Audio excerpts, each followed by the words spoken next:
बिस्मिल्लाहिर्रहमानिर्रहीम। नाज़रीन अस्सलाम वालेकुम। आप देख रहे हैं नॉर्थ मीडिया और प्रोग्राम नॉर्दर्न अफेयर्स के साथ मैं हूं आपका मेज़बान रज़ा ताबिश। आज के नॉर्दर्न अफेयर्स में हमारे साथ मेहमान बैठे हुए बहुत ही अहम वज़ीर हैं जीबी गवर्नमेंट के मोहतरम जावेद अली मनवा साहब। इनसे हम जानने की कोशिश करेंगे कि जो हालिया 370 अरब रुपए का जो एक तरक्याती स्पेशल पैकेज जीबी के लिए आया है उस हवाले से भी बात करेंगे और आने वाले बजट के हवाले से भी कुछ बात होगी और कुछ बातें इसके हल्के में डेवलपमेंट को लेकर भी होंगी। तो जावेद मनवा साहब, आपको तो सबसे पहले खुशामदीद कहेंगे हम अपने प्रोग्राम में जी। बड़ी मेहरबानी। मैं बड़े सिंपल सा सवाल है और उससे आगाज़ करेंगे जो कि अवामी हलकों में ये सवाल अक्सर सुनने को मिलता है कि सुना कि अली अमीन गंडापुर साहब जीबी के गवर्नमेंट में बहुत मुदाखलत करते हैं और यहाँ तक कि रिपोर्टिंग लाइन भी ज़्यादातर वहीं पर होती है।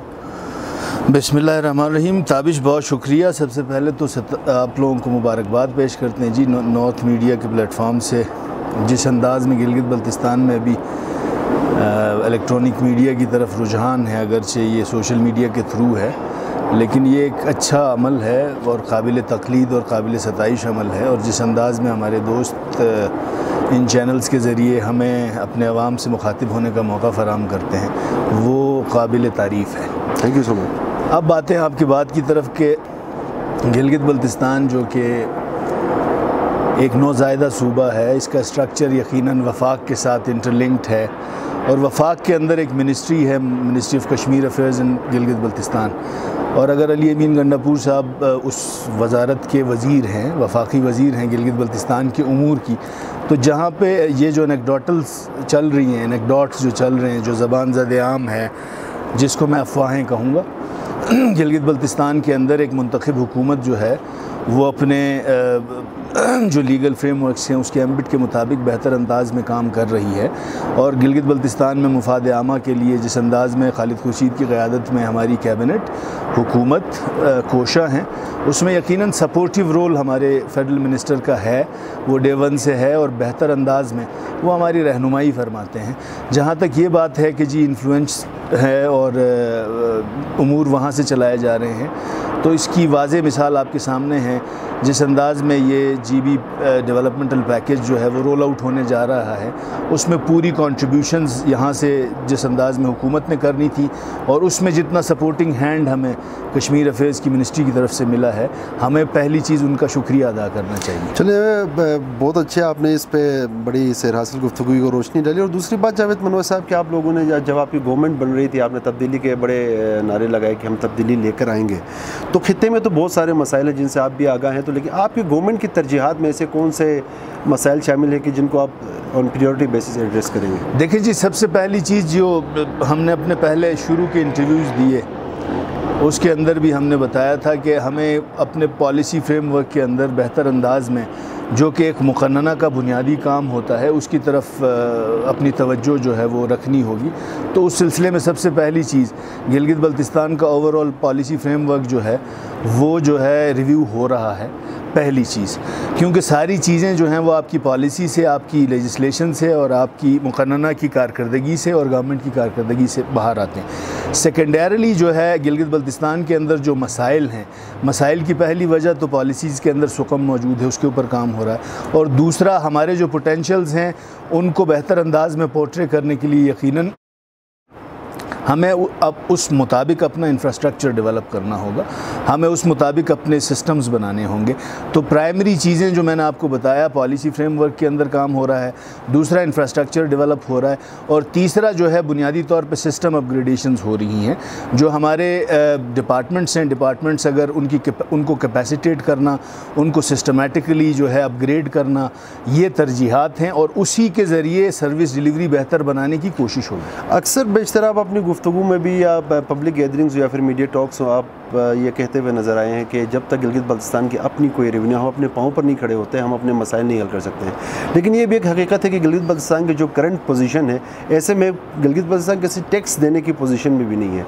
तो ऐसे कौन से दीगर सेक्टर्स हैं कि जहाँ से आप जो है गिलगित बल्तिस्तान को, जो आवाम को अक्सर शिकायत रहती है टैक्स को लेकर, उनसे टैक्स भी ना लें और इनकम भी, रेवेन्यू भी जनरेट करें? ताबिश, बहुत अच्छा सवाल है और मैं इसमें आपके इस चैनल के तवस्सुत से आवाम को ये बात बताना चाहूँगा, आवाम तक ये बात पहुँचाना चाहूँगा कि हमारी हुकूमत की तरजीहात के अंदर जो है वो टैक्स ना लगाना हमारी तरजीह है, लेकिन नॉन टैक्स रेवेन्यूज़ बढ़ाना भी हमारी कोशिश है। मैंने आपसे गुजारिश की कि हमारे पास जो मैं अक्सर अपने प्रोग्राम्स में कहता हूँ, गिलगित बल्तिस्तान का जो बुनियादी पोटेंशल है उसमें हम टैक्स लगाए बगैर भी चीज़ों को ऊपर लेके आ सकते हैं। मिसाल के तौर पे सियाहत का जितना बेशबहा पोटेंशल मौजूद है, हम अपनी आवाम को टैक्स किए बगैर non tax revenue tourism department में बढ़ा सकते हैं। गिलगित बल्तिस्तान के अंदर जितना आबी वसाइल का जितना पोटेंशल मौजूद है, हम अपने लोगों को टैक्स किए बगैर पीपीपी मोड के ऊपर वो प्रोजेक्ट और वाटर एंड पावर के वो प्रोजेक्ट्स इनिशिएट कर सकते हैं, जिससे हम नॉन टैक्स रेवेन्यू कमा सकते हैं। गिलगित बल्तिस्तान के अंदर मिनरल्स का बहुत सारा पोटेंशियल है, हम अपनी आवाम को टैक्स किए बगैर नॉन टैक्स रेवेन्यूज़ में उसमें हम पैसा कमा सकते हैं। गिलगित बल्तिस्तान के अंदर टिम्बर का बड़ा अच्छा पोटेंशियल है, हम अपनी आवाम को टैक्स किए बगैर उसके ज़रिए नॉन टैक्स रेवेन्यूज़ बढ़ा सकते हैं। तो ये वो तरजीहात हैं, इनके लिए बुनियादी तौर पर पॉलिसी फ्रेमवर्क्स बनाने की कोशिश की जा रही है। देखें, 70 साल के अंदर जो चीज़ें नहीं हो पाई हैं, जहाँ पे कभी लीगल फ्रेमवर्क पे काम हुआ ही नहीं है, जहाँ पे सिस्टम एडहॉकिज़म पे चला है, वहाँ पे कुछ ना कुछ शुरू करने में और उसको मंतकी अंजाम तक पहुँचाने में वक्त लगेगा। आपने पब्लिक पार्टनरशिप प्रोजेक्ट्स की बात की, लेकिन मनवर साहब, public private partnerships Gilgit Baltistan के अलावा पाकिस्तान के किसी दूसरे इलाके में ये प्रैक्टिस है? देखें जी, प्लानिंग कमीशन जीबी में ऐसी कौन सी? देखें, गिलगित बल्तिस्तान पूरे पाकिस्तान के अंदर इस वक्त आपकी प्लानिंग कमीशन ऑफ पाकिस्तान के अंदर पूरा एक यूनिट काम कर रहा है, जिसको कहते हैं पब्लिक प्राइवेट पार्टनरशिप अथॉरिटी। हमारा अपना जो गिलगित बल्तिस्तान का मुकन्ना है, उसने पब्लिक प्राइवेट पार्टनरशिप एक्ट पास किया हुआ है, उसकी इम्प्लीमेंटेशन की फेजेस तय करनी है। उसकी इम्प्लीमेंटेशन के लिए अगर हम अपने प्लानिंग डिपार्टमेंट के अंदर पब्लिक प्राइवेट पार्टनरशिप अथॉरिटी बना पाएँ और उसके ज़रिए फिर ये जो पोटेंशियल्स हैं इनके ऊपर इन्वेस्टमेंट्स हम बाहर से लाने की पोजीशन में हों थ्रू पब्लिक प्राइवेट पार्टनरशिप, तो बेहतर अंदाज में हम नॉन टैक्स रेवेन्यूज़ के ज़रिए अपनी आवाम को टैक्स किए बगैर अपने रेवेन्यूज़ बढ़ा सकते हैं। एक और बड़ा अहम सवाल मैं आपसे पूछना चाह रहा था कि यह भी रिसेंटली एक उसूल या एक कानून बना है कि कंपनसेशन अगर किसी प्रोजेक्ट कॉस्ट से एक्सीड कर जाता तो वो प्रोजेक्ट नहीं दिया जाएगा, लेकिन ये जो उसूल है इसका इतलाक़ यकसा तौर पर नहीं है। कुछ इलाकों में ये प्रैक्टिस हो रहा है, कुछ पर नहीं हो रहा, तो इसके पीछे क्या वजह? मैंने यही गुजारिश की कि हमारे पास जो पॉलिसी फ्रेमवर्क्स बने हुए हैं, जो हमारे पास प्रिंसिपल गाइडलाइंस हैं, उसके अंदर सुकम्स मौजूद हैं, उसके अंदर यूनिफॉर्मिटी लाना, उसको यूनानिमस बनाना, उसको बेहतर अंदाज में अक्रॉस जीबी इम्प्लीमेंट करना और कुछ चीज़ों को इन्फोर्स करना, इसके अंदर सुकम्स मौजूद हैं। उस हवाले से जैसे मैंने आपसे पहले गुजारिश की कि हमारे जो पॉलिसी के ऊपर काम करना, अगरचे ये काम बहुत पहले शुरू हो जाना चाहिए था, सिस्टम्स अपग्रेड होने चाहिए थे, डिपार्टमेंट्स की कैपेसिटीज़ को बढ़ाए जाने की कोशिश करनी चाहिए थी। हमने अभी ये कोशिश की है, यकीनन ये ओवरनाइट होने वाली चीज़ें नहीं हैं, इसके ऊपर इसके जो फेजेस हैं उनको रूल आउट किया जाएगा। 370 अरब रुपए का जो एक स्पेशल तरक्याती पैकेज आप लोग लेकर आए जीबी पर, आप मुबारकबाद के मुस्तहिक, आपने बड़ी मेहनत की लेकर आए, लेकिन जीबी अवाम की इसकी गैर मुनसिफाना तकसीम पर बड़ी शिकायतें हैं।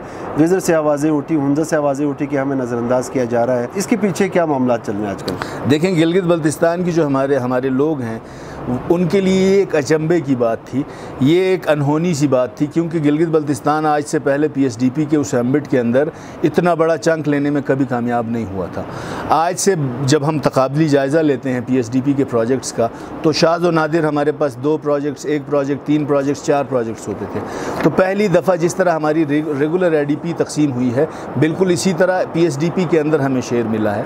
अब हर डिस्ट्रिक्ट जो है वो ये डिमांड करता था, लेकिन जो पॉलिसी गाइडलाइंस थी प्लानिंग कमीशन ऑफ पाकिस्तान की नीड बेसिस के ऊपर, उसके अंदर हमने अपने तरजीहात का तयन करना था, पहली चीज़। और दूसरी चीज़, 3 माह के कलील अरसे के अंदर जिस अंदाज में चीज़ें, पेपर्स इनिशिएट हुए, उनको फ्लोट किया गया, उनको रेलेवेंट फोरम तक पहुँचाया गया, जितना एक ह्यूमनली पॉसिबल था, हुकूमत ने 3 महीने के अंदर एक मेगा डेवलपमेंट पैकेज को पहले डिज़ाइन करना, उसके बाद उसकी पूरी पेपर वर्क करना, उसके कॉन्सेप्ट पेपर्स बनाना, उसके बाद उसके रेलेवेंट PC1s बनाना, उसके बाद उन फोरम्स के ऊपर उन चीज़ों को डिफेंड करना। तो 3 माह या 4 माह के कलील अरसे में यही हो सकता था। दूसरी चीज़ आपने जो बात की कि कुछ गैर मुनसिफाना तकसीम की बात है, ये सिर्फ अफवाहें हैं और अपोजिशन का जो शोर शराबा है वो जो है वो अफवाहों की शक्ल में पेनिट्रेट करने की कोशिश की जा रही है। अगरचे जितना मुनसिफाना तकसीम मुमकिन था, ये 370 अरब का मेगा डेवलपमेंटल पैकेज ना 1 साल का है, इस 5 साल के अरसे के अंदर, इस साल के अंदर जितनी चीज़ें ह्यूमनली पॉसिबल थी, जितना डिपार्टमेंटल कैपेसिटीज़ थी, उनसे 200 गुना ऊपर ऊपर जाके चीज़ें फ्लोट हुई हैं। बाकी अगले फेजेस के अंदर भी हमने फिर इनकॉर्पोरेशन उस पर करनी है और हमारी कोशिश ये है कि इस 370 बिलियन के मेगा डेवलपमेंट पैकेज को मज़ीद इन्हांस करें। जैसा कि आपने कहा कि पहले जो है 1 या 2 प्रोजेक्ट्स वगैरह आते थे, लेकिन कल की बात है कि एक्स जो हमारे फॉर्मर CM साहब हैं हाफिज़ हफीज़ुर रहमान साहब, उस अपने प्रेस टॉक में बड़े जो आपके मेन 3 प्रोजेक्ट्स हैं, वो चाहे अताबाद पावर प्रोजेक्ट हो, शंदूर का रोड का मसला हो, ये उनका कहना था कि ये वो प्रोजेक्ट्स हैं हेंजल पावर प्रोजेक्ट्स जो कि हमने 2018 में मंजूर किए थे। बाद में जब वफाक में PTI की गवर्नमेंट आई तो उन्होंने इसको जो 2 साल के लिए बाहर निकाला। जब उनकी अपनी गवर्नमेंट आई तो फिर अब ये इस प्रोजेक्ट को आप अपना बनाकर, मेरी गुजारिश इसमें यह है कि ग्रीन बुक आप भी पढ़ लें और उनको भी पढ़ाएं, क्योंकि planning commission of Pakistan her budget के साथ अपना ग्रीन बुक पे जारी करता है। उस ग्रीन बुक के अंदर उन तमाम प्रोजेक्ट्स का जिन्होंने उनके जो हमारे मौसूफ़ ने उनके नाम लिए, उनके आगे जो अप्रूव्ड स्टेटस में अनअप्रूव्ड मेंशन था। जो रेलेवेंट फोरम्स हैं, उन फोरम्स के ऊपर सही माने में अपने प्रोजेक्ट्स को डिफेंड करना और फिर उनको उस रेलेवेंट फोरम से पास कराना, उसके बाद उसकी एग्जीक्यूशन फेज़ के ऊपर लेके आना। अगर एक प्रोजेक्ट के ऊपर खतीर रकम रिक्वायर्ड है और उसके ऊपर अगर पैसे कम रखे गए हैं तो वो प्रोजेक्ट लामहला जाके सिक ही होना है। मैं आपसे ये गुजारिश करूं कि उन्होंने जिन प्रोजेक्ट्स के नाम लिए हैं उन प्रोजेक्ट्स का स्टेटस जो है वो रेलेवेंट फोरम से अप्रूवल पहले हमें नहीं मिली थी। जहां तक रही बात हेंजल की, हेंजल पावर प्रोजेक्ट के पैसे कम रखे गए थे, उसको रिवाइज़ करा के फिर उस रेलेवेंट फोरम से CDDWP, उसके बाद फिर 10 अरब से ऊपर के जो प्रोजेक्ट्स हैं उनको एक्निक से भी अप्रूव करवा के फिर उसकी उस साल के लिए पैसे मुख्तस कराना और फिर उसकी पूरी चीज़ें जो है वो इनिशिएट करना, ये एक बेहतर अमल होता है। अगरचे हेंजल पावर प्रोजेक्ट की उन्होंने चीज़ें की थी, लेकिन उसके अंदर जो फिस्कल स्पेस था वो बहुत थोड़ा था।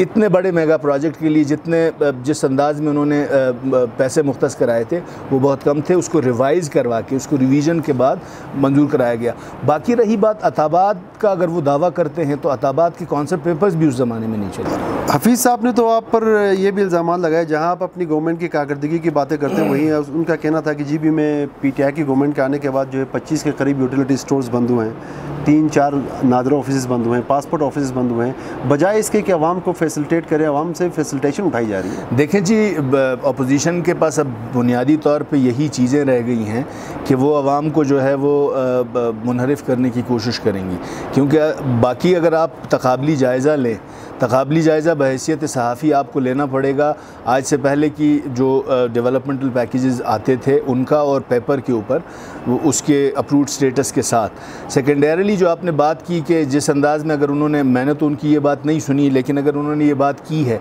तो मैं और आप दोनों एक दूर अफ्तादा और इंतहाई पसमानदा इलाके से ताल्लुक़ रखते हैं और पहली दफ़ा नादरा ऑफिस मेरे हल्के के अंदर और मेरे पसमानदा इलाके के अंदर जुलाई से ऑपरेशनल होने जा रहा है।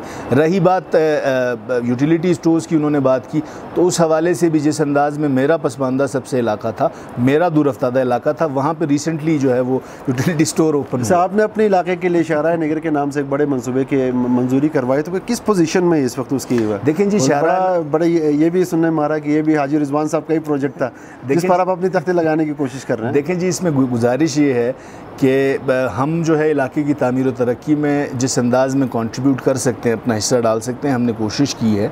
यहाँ पे इस लेवल के मेगा प्रोजेक्ट्स के ऊपर या गिलगित बल्तिस्तान की उमूमी तरक्की के ऊपर यहाँ पे बात क्रेडिट लेने का नहीं है, ये इलाका पूरा हमारा है। मैं उतनी ही मेहनत जो है जितनी मैंने शाहराह नगर के लिए की, उतनी ही मेहनत दारेल तांगीर एक्सप्रेसवे के लिए भी मैंने की है, उतनी ही मेहनत मैं अताबाद पावर प्रोजेक्ट के लिए भी कर रहा था। उसकी वजह यह है कि ये गिलगित बल्तिस्तान पसमानदा इलाका है और यहाँ पे इंफ्रास्ट्रक्चर डेवलपमेंट के लिए जिस अंदाज़ में हुकूमत को अपना हिस्सा डालना चाहिए था आज से पहले, वो शायद फेडरल क्वार्टर्स के अंदर उनकी उस तरह से पजीराई नहीं थी, वो नहीं कर पाए। तो हमने कोशिश की जी कि गिलगित बल्तिस्तान के इस इंफ्रास्ट्रक्चर डेवलपमेंट के लिए बेहतर अंदाज में हुकूमत सिस्टमेटिकली अपना तमाम ज़ोर फेडरल के अंदर लगाए। तो उस सिलसिले में खुदा का शुक्र है कि हमारा भी एक मेगा प्रोजेक्ट जो कि एक देरीना मुतालबा था यकीनन पूरी डिस्ट्रिक्ट की आवाम का, और which is alternate to KKH। हमारे पास जिस अंदाज़ में टूरिज़म इन्फ्लक्स है, जिस अंदाज़ में टूरिस्ट का इन्फ्लक्स है ओवर द लास्ट 5 ईयर्स, तो उसके लिए लिए हमें यकीनन साइमल्टेनियसली हुंजा के साथ साथ नगर को भी उस अंदाज में प्रोजेक्ट करना, ऊपर लेके आना और टूरिस्ट को फैसिलिटेट करने के लिए गुंजाइश फराहम करना। जब नगर की बात चल रही है तो मैं आपसे, बल्कि हमारी इतलात है कि एजुकेशन डिपार्टमेंट से भी रिसेंटली आपके पास भी एक रिपोर्ट आई हुई है और वही रिपोर्ट जो है अपोजिशन लीडर के को भी टेबल किया गया है। तो उसमें ये बताया जा रहा है कि 13 स्कूल्स असातिज़ा न होने की वजह से बंद हैं और 16 स्केल के 12 असातिज़ा और 17 स्केल के 28 असातिज़ा जो कि नगर के पोस्ट पे भर्ती हुए हैं और ड्यूटी वो नगर से बाहर कर रहे हैं। और गुलमित हाई स्कूल में साइंस की क्लासें नहीं ली जा रही हैं।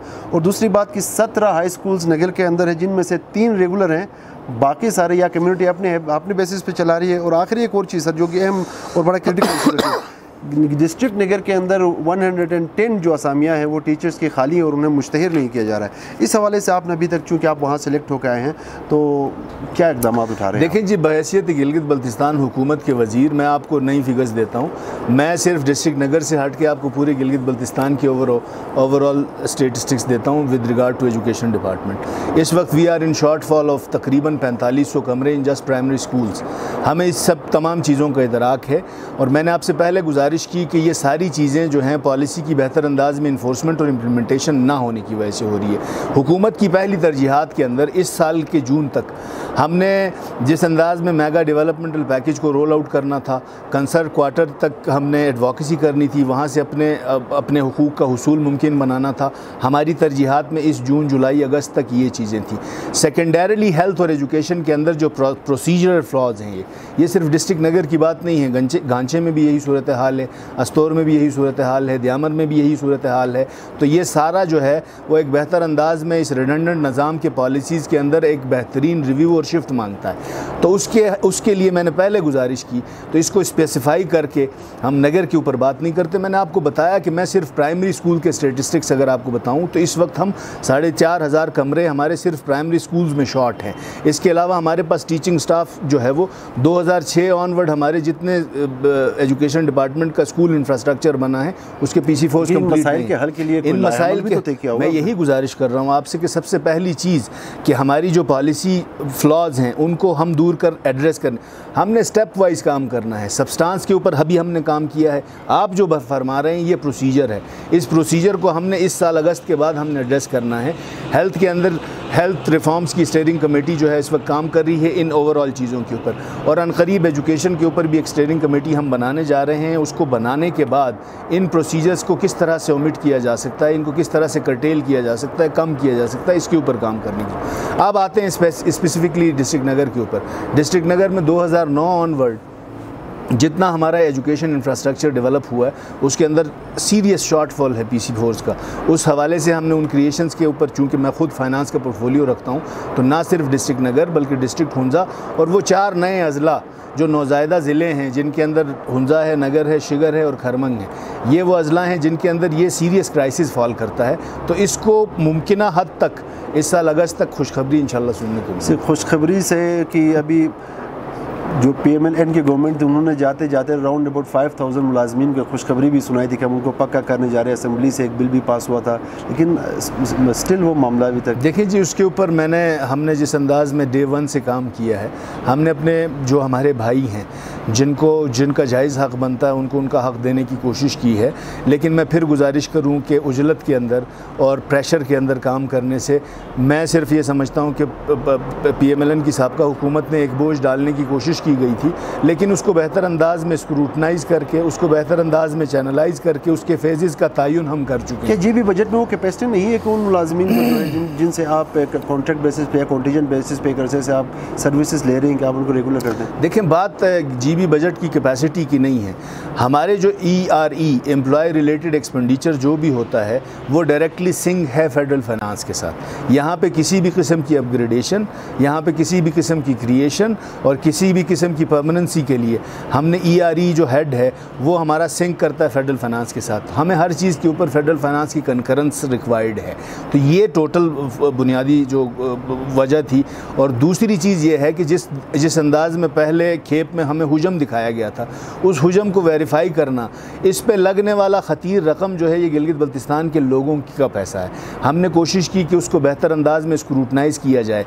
जितना टाइम हमने लगाया इसके अंदर हमें तकरीबन वो नंबर अब आधे पे आ गया है। अभी हम उसकी दूसरी फेज़ के अंदर हमने आज अपनी कमेटी की भी मीटिंग की है उसके ऊपर कैबिनेट के इजलास में, जो हमने अपने भाइयों से वादा किया था कि कानूनी तकाज़े पूरे होने पर हम उनको रेगुलर करेंगे, तो हम वो कानूनी तकाज़े पूरे कर रहे हैं। चूँकि आप एक मनवा साहब आप एक नौजवान सियासतदान हैं, नौजवानों की बड़ी उम्मीदें आपसे वाबस्ता हैं।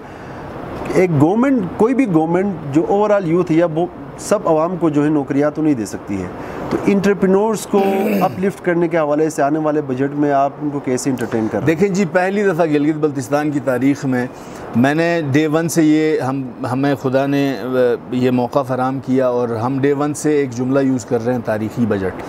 अब जितना रेज़ हमें नॉन डेवलपमेंट बजट के अंदर मिला है कि 32 अरब से हम 47 अरब के ऊपर हम खड़े हैं, तो इस 47 अरब तक का जो हमें स्पेस मिला है उसके अंदर मफाद आमा के वो काम जो आपने गिनवाए, उसके अंदर नौजवान बेहतर अंदाज में जो है वो इंटरटेन होंगे, उसके अंदर इंटरप्रेन्योर्स बेहतर अंदाज में इंटरटेन होंगे, उसके अंदर आपका लाइफ स्टॉक पोटेंशियल इंटरटेन होने जा रहा है, उसके अंदर आपका एग्रो टूरिज़म इंट्रोड्यूस होने जा रहा है, उसके अंदर आपको सॉफ्ट लर्निंग फैसिलिटीज़ दिए जाने वाले हैं, उसके अंदर आप जो हैं वो उस स्टूडेंट्स के लिए स्कॉलरशिप्स देखेंगे। अगरचे वो अपने वो जो तरतीब है उसके आखिरी मराहिल में है। बजट में फिर से कहूँगा इंशाल्लाह कि आप सबको तारीख़ी लगेगा। ये पैकेज के हवाले से मेरा एक सवाल जो मैं आपसे पहले करना चाह रहा था, ट्रिगर नहीं हो रहा था सर, ये सिंध गवर्नमेंट को भी 1100 अरब रुपए का एक पैकेज दिया गया था। अभी तक सिंध गवर्नमेंट जो है शाकी नज़र आती है कि हमें उसमें से 1100 रुपए भी नहीं मिले हैं। मैं तो इसकी एग्जीक्यूशन की मैंने यही शुरू में गुजारिश की थी, आपने एक सवाल किया था कि उस सवाल से मैं यही कहने वाला था आपको कि बलूचिस्तान को भी पैकेज मिला था और सिंध गवर्नमेंट को भी पैकेज मिला था। पैकेजेस तब बेहतर अंदाज में एग्जीक्यूट और रोल आउट होते हैं जब उनके कंसर्न वर्किंग पेपर्स बेहतर अंदाज में फोरम्स तक पहुँचे। सिर्फ पैकेजेस के अनाउंसमेंट्स कोई मायने नहीं रखते। तो आप गिलगित बल्तिस्तान की हुकूमत को भी जो है इसमें जो है शाबाश दें आप सब, और गिलगित बल्तिस्तान के अंदर जो इदारे काम कर रहे हैं वो भी सताइश और शाबाशी के मुस्तहिक हैं कि वो काम जो सिंध गवर्नमेंट और बलूचिस्तान की हुकूमत 1 साल के अरसे में नहीं कर सकी, आपकी हुकूमत ने वो काम 3 महीने के अरसे में किया और उन रेलेवेंट फोरम्स तक वो आपके PC1s पहुँचाए और वहाँ से अप्रूव करवाया, तभी जाके आपकी एलोकेशंस हुई। अभी भी CDWP और एक्निक के फोरम्स के अंदर सिंध और बलूचिस्तान के प्रोजेक्ट्स के ऊपर ऑब्जर्वेशंस लगती हैं, वो वापस जाती हैं, वो एड्रेस नहीं हो पाती हैं, जिसकी वजह से वो पैकेज अनाउंसमेंट की हद तक रह रहा है। जबकि हमारा प्रोजेक्ट, हमें तो पैकेज को एग्जीक्यूट कराने के लिए, हमें पैकेज की मोडालिटीज़ तय करने के लिए सिर्फ 3 महीने का अरसा मिला था। आप पैकेज से मनवा साहब के PM इमरान खान साहब ने गिलगित बल्तिस्तान का विज़िट किया, यहाँ के लोगों को खुशखबरी दी, इलेक्शन से पहले भी इलेक्शन के बाद भी, कि हम गिलगित बल्तिस्तान को जो है कौमी धारे में शामिल करने जा रहे हैं। चाइना भी चाह रहा है कि ऐसा कुछ हो, पाकिस्तान की मुख्तदर क़ुव्वतें भी चाहती हैं कि ऐसा कुछ हो, लेकिन अभी फिर दोबारा से GB काउंसिल के इलेक्शन कराने की बातें हो रही हैं। वो जो आपका एक नारा था आइनी उबूरी सूबे का, तो वो कहाँ है? इंशाअल्लाह जी गिलगित बल्तिस्तान आइनी उबूरी सूबा बनेगा और आइनी सूबे की जो मोडालिटीज़ हैं वो यकीनन बेहतर अंदाज में तय हो रही हैं और किसी भी काम को मरहलावार करने की कोशिश की जानी चाहिए। रही बात आपने GB काउंसिल की बात की, गिलगित बल्तिस्तान के उमूर को चलाने के लिए आपके पास इस वक्त बाई कैमरा लेजिस्लेचर है, जिसमें आपका ऐवान ज़ेरीन जो है वो गिलगित बल्तिस्तान असम्बली है और ऐवान बाला आपका गिलगित बल्तिस्तान काउंसिल है। 61 उमूर के ऊपर 61 उमूर के ऊपर कानून साजी का इख्तियार GB असम्बली के पास है, 59 उमूर के ऊपर कानून साजी का इख्तियार GB काउंसिल के पास है। मैं यहाँ पे आपके तवस्सुत से आवाम को ये बात बताना चाहता हूँ कि जब तक वो मटीरियलाइज़ नहीं होता है, आइनी उबूरी सूबा बनने के लिए हमने करारदाद मूव की, यूनानिमसली पास की, वफाक के क्वार्टर्स में भेजा, वफाक के अंदर उस पर डेलिब्रेशंस जारी हैं। सेकंड फेज़ के अंदर आइन के अंदर जिन आर्टिकल्स में तरमीम रिक्वायर्ड है उनकी तरमीम तैयार होगी, दोनों हाउसेस से पास होगी, सदर पाकिस्तान उसकी तौसीक करेंगे, उसके बाद उस एक्ट को जो है वो इम्प्लीमेंट किया जाएगा, जिसके अंदर टाइम लग सकता है। तब तक के लिए जो आपके 59 उमूर पर कानून साजी का इख्तियार है वो आप GB काउंसिल से क्यों सॉल्व करें? लेकिन इसी सीट पर बैठकर अपोजिशन लीडर साहब ने कहा कि हम किसी सूरत GB काउंसिल के इलेक्शन नहीं कराने देंगे, हम आवाम को लेकर रोड पर निकलेंगे। वो अपनी ख्वाहिश को खबर बनाना चाहते हैं तो उन्होंने बना दी। चले जाते जाते आपसे आखिरी सवाल है कि आपका ज़िला बनता है, हल्का आपका नहीं है, ज़िमनी इलेक्शन होने जा रहे हैं कि PTI के किसी पार्टी से कोई इल्हाक होने जा रहा है कि PTI की पोजीशन लास्ट इलेक्शन और अब के इलेक्शन में क्या आप डिफरेंसेस देख रहे हैं? PTI पिछले 6 माह की कारकर्दगी के ऊपर हल्का 4 में इलेक्शन लड़ेगी। बहुत बहुत शुक्रिया जावेद मनवा साहब। जावेद मनवा साहब बड़े पुरुम्मीद है कि PTI जो है, जो GB में उनके गवर्नमेंट बने हुए 6 महीने हुए हैं, इस कारकर्दगी की बुनियाद पर हल्का 4 से इलेक्शन लड़ेगी और सीट जीतेगी भी, ये उनका कहना है। किसी और नॉर्दर्न अफेयर्स में किसी और मेहमान के साथ आपकी खिदमत में दोबारा हाजिर होंगे। तब तक के लिए अल्लाह हाफिज़।